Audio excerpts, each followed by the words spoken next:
Yeah, 2010, it's your boy Drastic, linked up with B+, Hooking Them Lips Part 2, we done told y'all to bring your A game.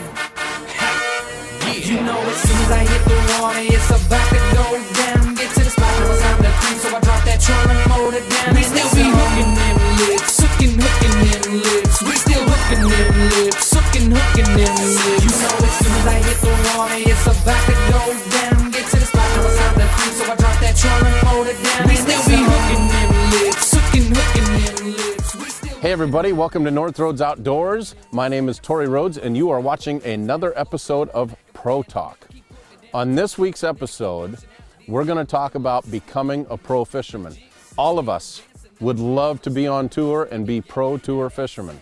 We're going to ask a lot of the veterans of this sport what the biggest obstacle is to break into the sport.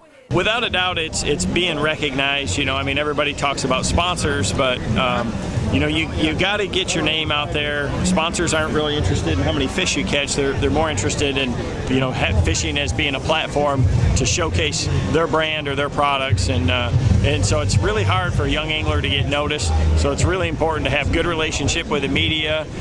You know, whether it's your local sports writer or guys that, you know, work for magazines or do websites. You know, some of these blogs and things like that. So you got to get your name out there and as best as you can, and obviously you got to compete and do well, but there's so many important aspects of it now that you didn't used to see. Now most of the young anglers, you know, come into it with a college degree, and that's really critical. You know, if you got a marketing degree, business degree, it goes a long ways, and really is attractive to sponsors too.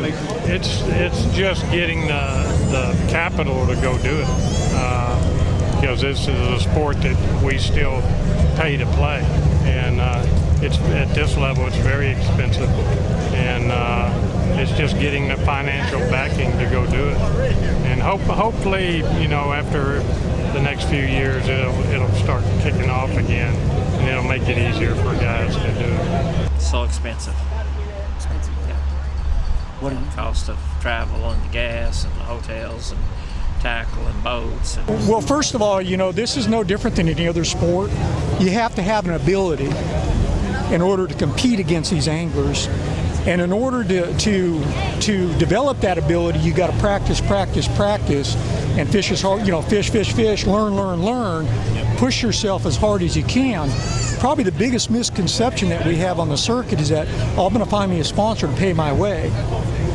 It's a two-way street, and sponsors are not going to write checks to anglers that have not dedicated themselves, have not proven themselves on the BASS circuit. Well, right now with the economy the way it is, it's real tough for the guys to get endorsement money, and without endorsement money, the payouts suck so bad nowadays with the high entry fees. It's just almost impossible for them to make a living. So we really need the economy to turn around, and so some of the companies will cut loose with some more advertising dollars to help some of these young guys. And it's just tough when you don't have the name recognition when you're first starting out. It's when you really need the help. But if you can't get it, you know, it's just like high stakes gambling, and they're not going to be around too long unless they're really good or really lucky. Do you ever steal Kevin VanDam's strippers? No, you know, Kevin is he's easier to get a cookie from than you might think. Really? At least for his roommates, that's for sure. I haven't ever had to steal any, but sometimes I have to ask. He doesn't offer, but he's always gracious.